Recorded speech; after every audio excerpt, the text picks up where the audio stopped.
sport of unlimited hydroplane racing, brought to you by Performance Corner. 700 stores nationwide to serve you. For the one nearest you, 1-800-533-8989. Doug Ford is the director of safety and competition. And Doug, let's talk a little about the boat itself, the rudder, for instance.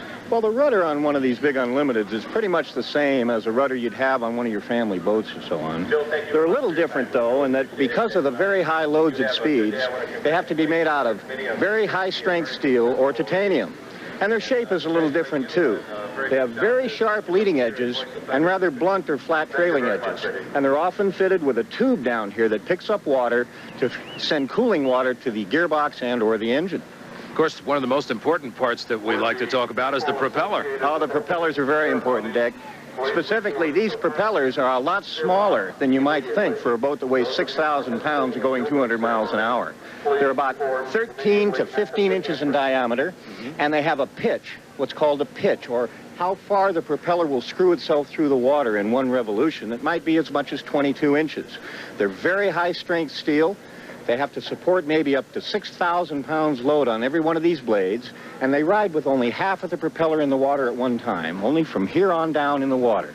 The other half, as it comes out, it shoots up a tremendous wall of water, maybe 3 tons of water in the air at one time. 5 boats are set to go in action here in Heat 2A, and here's your lineup, and as they come down for the start, Dick Rippon. Lane number 1 is the Miss Paddock Pool Circus Circus, and lane number 2, Cairo Choice, Mitch Evans, and lane number 3, the Mr. Pringles boat, lane number 4, and the Wholesome Miss Madison, lane number 5, Circus Circus, blisters right off of the start. Mr. Pringles on the outside of him trying to catch him, but again, Chip Hanauer has the inside advantage on the fast boats. A great shot from our helicopter, Dick, on the inside, making the short way around the course. Circus Circus moving up on his hip is George Woods and Mr. Pringles as he enters into the roost tail, and look at the shot going down the back chute for the first time. A good chalk line view from the helicopter. Here's your lead boat, and a good close-up of that boat as Chip Hanauer powers down the back stretch, second place now. Chip presents Mr. Pringles with George Woods Jr. aboard.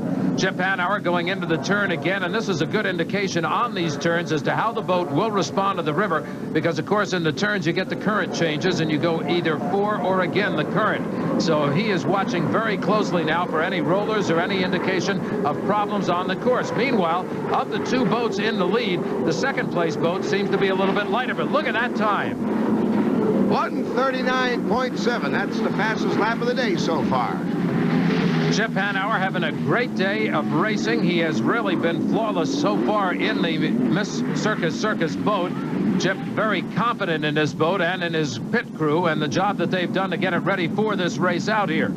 These boats hit upwards of 200 miles an hour on the straightaways. Again, we point out to all of the people watching for the first time that the boats don't actually turn in the corner. As you look there, you can see the skid fin off of the sponson on the left side of the driver. That fin actually holds the boat on the water as it tends to skid across the water. So they lose a lot of speed in the turn and then have to accelerate back up. So to hit 200 miles an hour in the straightaways in these boats is really talking some fast speed.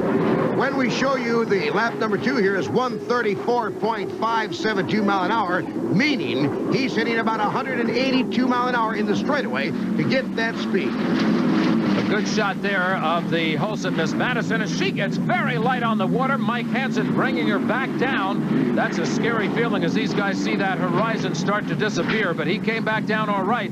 Didn't hesitate a bit, kept his foot in it, and kept speed good. That boat right now riding in 3rd place.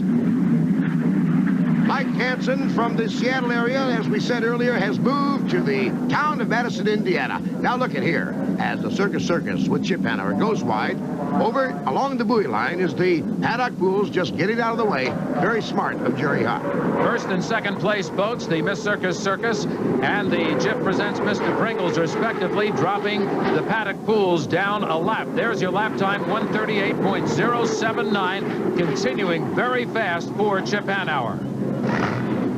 Our leader is the Circus Circus, and he is about halfway to a victory, which would be his second 400-point victory, which will get him into the finals here later today. Here is your 3rd place position right now. It's the Risley Audio Wholesome Miss Madison, and you know, Dick, it is a World War II engine, which is powered by an Allison that used to power the P-47s and that kind of World War II, they're thinking possibly going turbine next year. It's something that would get him very competitive with a boat like this one. Your leader, that's Circus Circus. Here's the Miss Cairo choice, Mitch Evans. He is now in 4th position on the field. And, of course, rounding out the field, Jerry Hopp in the Miss Paddock Pools. There's a good shot of a very classic ride of a fast hydroplane. That is to say that it is tending to rise up, but as it does, it kind of tiptoes those sponsons side to side and gives it a great ride across the water. And as Doug Ford told you earlier today, that only half the prop rides the water. The second rooster tail comes off the skid fin on the left side, or the side we were just looking at. Here once again is the whole set Miss Madison, currently in 3rd place. So first is the Miss Circus Circus. 2nd place, Jeff presents Mr. Pringles. 3rd place now is the wholesome Miss Madison, the boat you're looking at right there. That boat is followed by Cairo Choice, Mitch Evans, and rounding out the field is the Paddock Pools. Here comes the checkered flag out for the Pink Lady, as Chip Hanauer likes to call his boat, Miss Circus Circus. There's another shot of the Paddock Pools as he continues around. The checkered flag is waiting for the winner to come across the finish line. Chip Hanauer about to take his 2nd win of the day, which will put him into the final heat out here against the Miss Budweiser if everything goes right for Tommy Deeth in the heat yet to come up, Heat 2B. So the checkered flag out. Chip Hanauer with another win. Here's 2nd place. This is George Woods Jr. in the multicolored. Chip presents Mr. Pringles, seems to be waving at the crowd as he comes across. And let's go right down to the pit area. 2 down, 1 to go. Happy birthday to you, Chip. Well, you know, it's nice. We're in the final, and you can't put too much emphasis on these elimination heats or you get yourself in trouble. And now we're in the final, and that's what we came here to do. You mentioned parity in an earlier interview with Dick Crippen. I believe you're right. I think it's there, and we might see that in the final heat. Yeah, I think the Budweiser has a clear and distinct advantage, but the rest of us are all running within, 1 or 2 miles an hour of each other. So that's good. It's good for the sport. Hard on us, though. We're just 1 heat away from the championship final in Evansville, Indiana. We'll be back with more of the HFC Hydroplane Series in just a moment. Jim Hendrick and Dick Crippen back here on the Ohio River in Evansville, Indiana. We're about to start the final elimination heat of the day just before the finals. And here's the starting field. And for the call, Dick Crippen. Winston Eagle, the Miss Budweiser, Art Construction, Oh Boy Oberto in the Lewis Bakery's Heat 2B. It's Art Construction Lane 1, Winston Eagle in Lane 2, Miss Budweiser Lane 3. Oh Boy Oberto on the outside. There's the start in the Winston Eagle. Jimmy Kropfeld taking the Dayglow red boat right up to the front of the pack and hard into turn number 1. Looking down, you see the distance between 1st and 2nd place. The apexes of turn number 1 and 2 as they come down the back chute and out of the rooster tail. Here comes Miss Budweiser. Tommy Deeth as he pulls abreast. Tom Deeth now looking to see if he's got the power to outrun the Winston Eagle on the back stretch. That could be the telltale of the race, but you can see that Jim Kropfeld is not giving him any room at all. Kropfeld's going to try to hold the Winston Eagle tight on the pins as they come out. That could give him advantage out of the turn, but as you can see, Tommy Deeth on the outside, the advantage he has is keeping his power very, very high and strong. He has done that. He still has about a boat-length lead over 2nd place. As they come down the complete lap number 1, what a battle between these 2 veteran drivers. 145.469, fastest lap of the day. And that will put the Miss Budweiser at over 200 miles an hour on the straightaways here in Evansville, Indiana. He powers hard out of the turn. Now, that's the rough spot right in there. You can see a wave tend to break over the front of the boat. As the boats race on this course, it tends to roughen up more and more because of the banks on either side. The water will actually come back out onto the course as rollers, so they've got to constantly be watching the water conditions. Jim Kropfeld is getting some lessons. He's learning this boat better and better. This is the first time he's been in competition in this hall since they brought it back out of retirement for this race. He's doing a good job holding it tight on the inside, too. That's a very tough ride.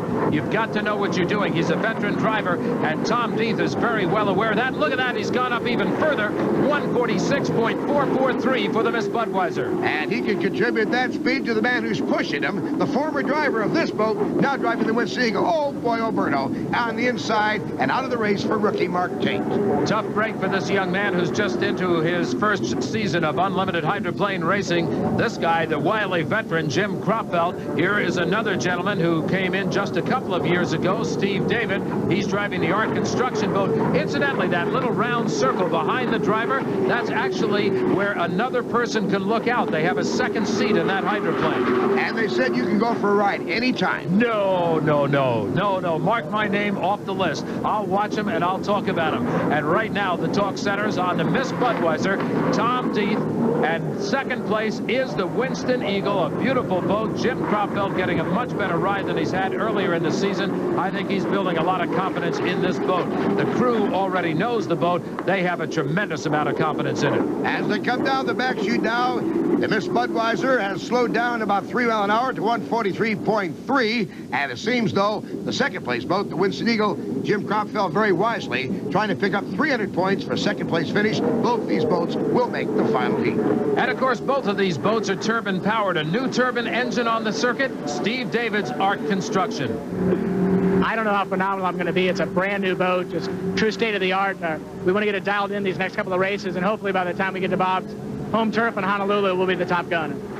Well, they've had good fortune with the boat, taking it right out of the box and qualifying it for his first ever race here today, and I think that certainly is something that they can live on for a while. But it may be a while before they're catching up with the Winston Eagle riding in second place at this point, because they've been working on this boat a long time. This is the hull that was brought back this year, and so far, Jimmy Cropfeld has had a very, very good day with it right now, riding in second place. The driver must fit the boat. He must feel comfortable. And here is a lapping taking place as the Miss Budweiser goes on the outside of Art Construction. Steve David very wisely giving him room. Jim Cropfeld still sitting very comfortable in second place, not wanting to rip up the equipment. The same story goes for our leader, the Miss Budweiser, Tom Deeth, as he puts the Art Construction boat down another lap. The lead boat, very comfortable. Again, they don't want to rip up the equipment. They want it ready for the real challenge, which is yet to come. It'll be the next race here in Evansville, Indiana. The checkered flag now flying and waving for Tom Deeth in Miss Budweiser, Bernie Little's boat out of Lakeland, Florida. Bernie on the shoreline there, very happy at the performance of his boat today. Second place, I'm sure Steve Woomer is feeling a great relief for the sponsorship of the Winston Eagle. As that boat comes in, Jim Cropfeld definitely has made the final heat. Here's the way the boats tally out with our points. Miss Budweiser, Winston Eagle, Art Construction, and Oh Boy Alberto not finishing. Tommy, you got another one in there. Jimmy tried to serve a little bit of notice on you early on, but you got him. Well, he got a beautiful start, you know, and he's a good starter on the Ohio River, too, so put me to school a little bit, but the Miss Budweiser's running fine, and we're real tickled with the way we're ready for the final. You really are. This boat has been absolutely running perfectly all day long. It really has been a great weekend with the exception of one bolt on the fin. Right, and we're real proud about the new record and, of course, the qualifying record, and hopefully we can win the final and make it a complete weekend. All right, what's going to happen in the final? You got any idea of where your strategy is going to be? Well, I'm going to try to go for the inside, but you never know. If it's not available, I'll have to go someplace else.